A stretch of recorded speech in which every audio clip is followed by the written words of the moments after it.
Emmanuel Vauquelin, vous êtes producteur de pommes de terre en Normandie, mais pas seulement, de céréales aussi. Concrètement, vous avez envie de la partager, votre donnée, vous ?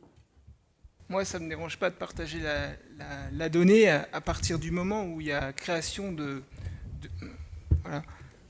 nouveaux services et puis qu'il y ait des relations qui se créent entre les différents clients. C'est aussi le moyen pour moi ou pour nous de créer du chiffre d'affaires. Mais aujourd'hui, on a du mal à connaître le modèle économique autour de la donnée. Moi, ce que je vois, c'est qu'aujourd'hui, je donne déjà beaucoup de données à tout le monde et que j'ai l'impression que le fait de posséder la donnée, c'est avoir un certain pouvoir. Et aujourd'hui, s'il y a valeur ajoutée qui est créée autour de la donnée, mais il faut savoir rétribuer l'agriculteur. C'est intéressant ce que vous dites. Ce que vous dites aujourd'hui, c'est que la donnée, c'est perçu comme le pouvoir, même si on ne sait pas encore exactement ce qu'on va en faire. Enfin, mais il y a une notion de pouvoir. Vous dites qu'historiquement, vous la donnez depuis longtemps. Vous disiez au contrôle laitier, justement, mais on peut citer d'autres instituts techniques, etc., qui collectent de la donnée. Et aujourd'hui, il y a plusieurs écoles dans le secteur agricole. Il y a ceux qui l'avaient et qui aimeraient bien continuer à la garder.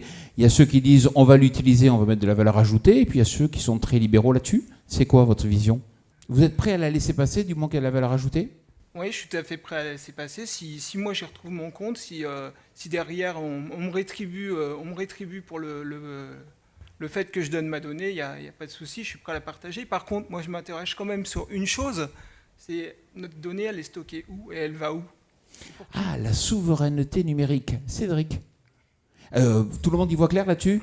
Ça veut dire qu'on se parle bien de savoir effectivement quelle valeur ajoutée on va mettre, mais si jamais les ordinateurs sont aux États-Unis et puis qu'il y a un conflit entre les États-Unis et la Corée, qui a la donnée ?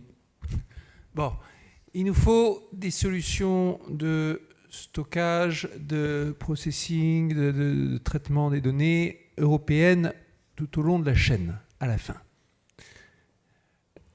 Il faut bien avoir conscience que quand on regarde l'ensemble des maillons de la chaîne, sur la plupart, il y a une domination très nette des continents autres que l'Europe, disons. Et par exemple, pour ce qui est du stockage et de l'hébergement, si on parle de serveurs, si on parle de cloud, il y a guère qu'un acteur européen de OVH. En gros, c'est celui qui se dégage, qui n'est pas encore au même niveau de sécurité, d'habitude client et tout ça que les géants Amazon et compagnie, mais qui tient son rang internationalement et dont c'est l'intérêt public européen qu'il prospère. Ce qui demande une certaine équation, parce que si vous mettez tout de suite votre champion sous perfusion en l'abreuvant de subventions, sa qualité va mécaniquement diminuer, parce qu'il aura moins besoin de se défendre sur la scène. C'est mathématique, voilà, je n'aurais pas dit mieux. Alors, ensuite, il y a des questions qui sont, voilà, qu'est-ce qu'on fait, où est placée la donnée ? Ce qui est important, c'est à qui je la confie et qui me dit qu'elle va être bien prise en compte. Ça veut dire la confier à un acteur qui a un haut niveau de sécurité et de compétences, en ayant en tête que les solutions d'hébergement cloud, la motivation numéro 1 des entreprises pour y recourir, c'est la sécurité. C'est devenu très difficile d'assurer sa cybersécurité quand on n'est pas vraiment pro et confronté à des attaques sans arrêt pour s'entraîner. Donc il y a cette question-là, confier à un acteur qui est bien outillé. Ensuite, confier à un acteur qui est respectueux de la loi.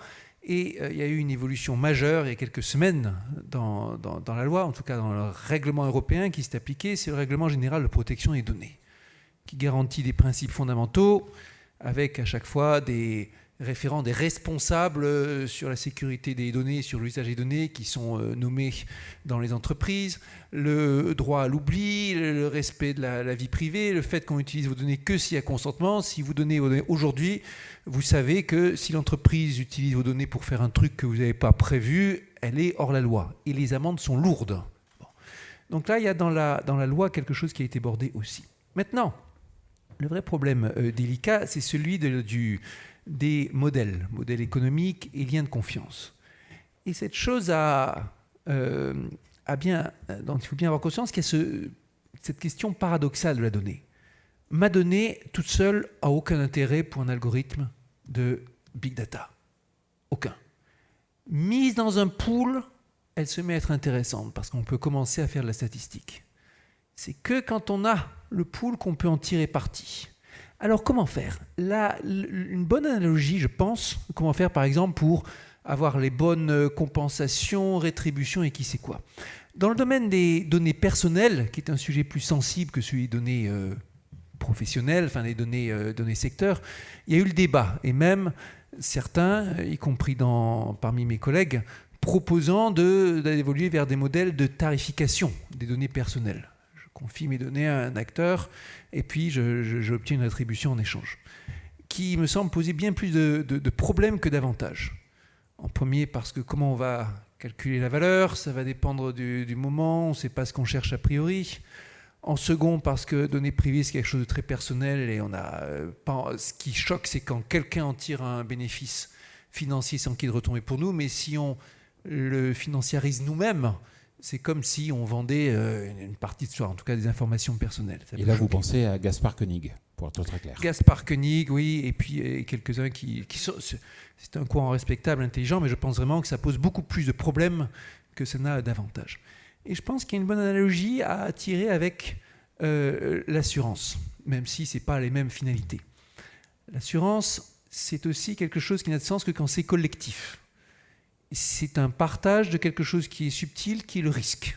C'est dire, OK, moi, toi, etc., on ne sait pas qui va profiter, mais on va mettre quelque chose en commun. Et ce quelque chose, ça sera un risque, de sorte que le jour où un problème nous arrive, eh bien, c'est le pot commun qui va servir à nous rétribuer. Et ça ne marche que s'il y a de la solidarité. Les données, c'est un peu comme ça. Et ce qu'il faut imaginer, c'est que la façon la plus simple de voir le bénéfice, c'est dire avoir accès à des logiciels ou solutions qui marchent. Mais disons, vous êtes adhérent à une solution plateforme, si on veut.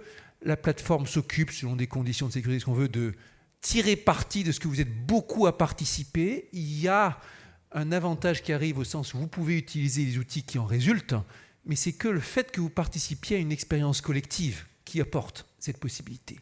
Et donc là, on voit cette chose très importante, c'est que c'est seulement la mise en commun qui apporte de la valeur.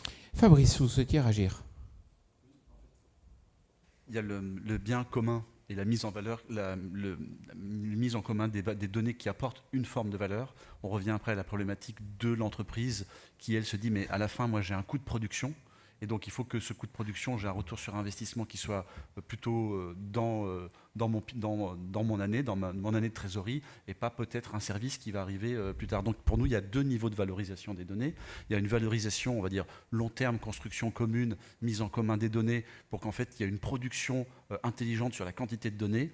Et il y a une valorisation plus court terme, qui est ce qu'on appelle, nous, une financiarisation des données, qui est une mise à disposition des données qui sont bloquées dans les entreprises, parce que les entreprises voient ça comme un asset de la société et ne veulent pas les lâcher tant qu'il n'y a pas une rétribution plus matérielle, plus proche en fait. Et donc il y a deux leviers. Il y a la mobilisation pour mettre en commun et aussi l'incentive, la motivation individuelle, par le niveau entreprise, pour libérer plus facilement avec cette question de répartition de la donnée, de la valeur sur la chaîne de la valeur.